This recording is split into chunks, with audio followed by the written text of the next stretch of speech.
اللهم صل وسلم وبارك على سيدنا محمد عليه أفضل الصلاة والسلام. إن شاء الله النهاردة هعمل لكم طريقة الكفتة الصواني بطريقة سهلة وبسيطة، وهتدينا كمية برضو كبيرة. وما تنسوناش في اللايك والاشتراك ودعمونا في القناة عشان نوصل لكم كل جديد.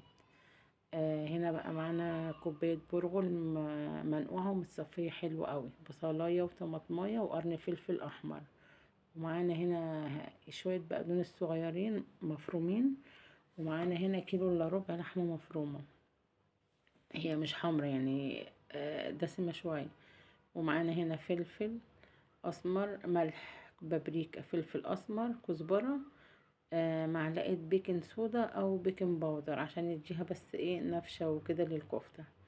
ودي خلطة كفتة، هي دي بتزيد يعني بنفضيها وبتحط لها كوباية مية بس. سامحوني بقى، انا بصوا يعني انا صريحة معاكم وما بخبيش عليكم حاجة. هنا انا المية جت مني زيادة، فياريت الكمية بتاعت الباكو بتاع خلطة الكفتة تبقى كوباية مية صغيرة او نص كوباية مية، هتقلبيها وهي هتزيد وهتنفش لوحدها.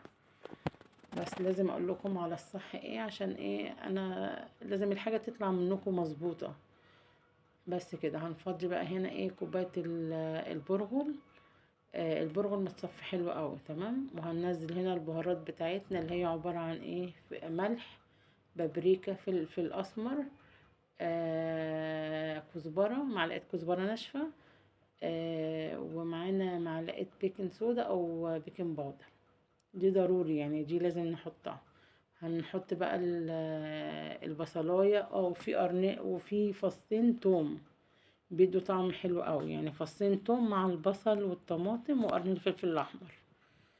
ضربناهم بقى هنا حلو قوي قوي، وهنصفيهم زي ما انتوا شايفين، مش عايزين نخلي فيهم اي سوائل.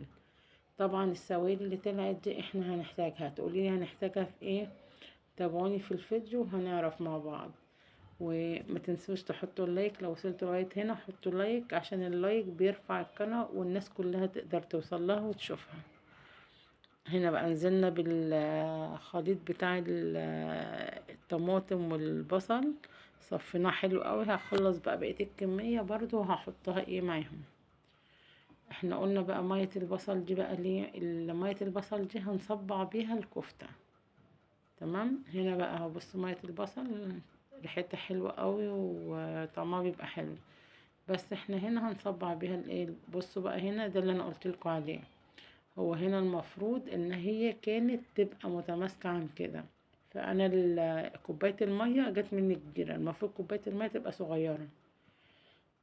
يعني شفتوا المج اللي انا حطيت بيه الميه ده، لا خليه بقى نصه او كوبايه صغيره.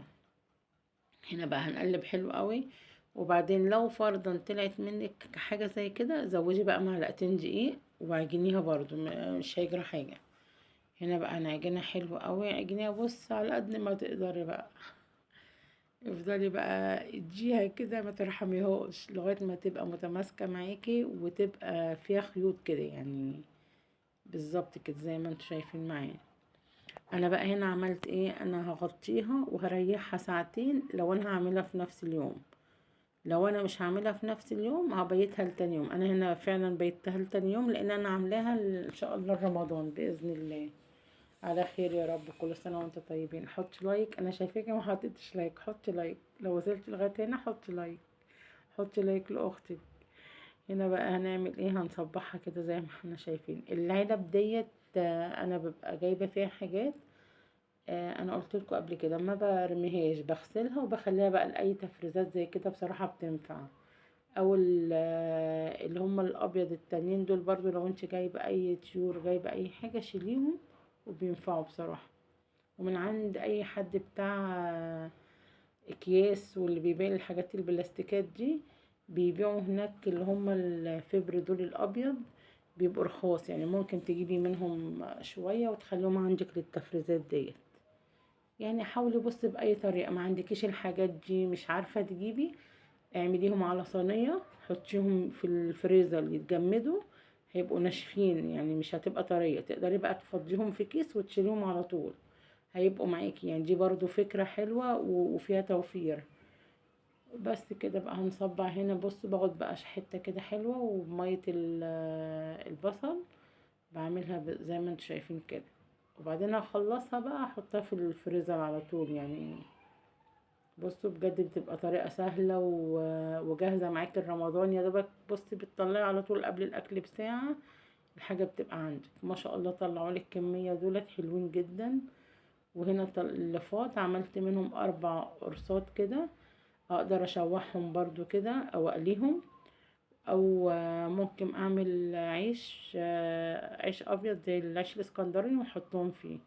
ولو وصلتش بقى لغاية هنا حطي لايك واشتركي في القناة ودعميني عشان يوصل لكم كل جديد. وان شاء الله قريب هنزل لكم طريقة الكفتة السيخ اللي هي بقى بتتعمل على الشوي على طول. وكل سنة وانتم طيبين ويقعدوا علينا بخير يا رب، ورمضان كريم يا رب. والحاجات دي بتبقى سهلة وبسيطة وعندنا وبتنفع اوي في الفريزر. والسلام عليكم ورحمة الله وبركاته.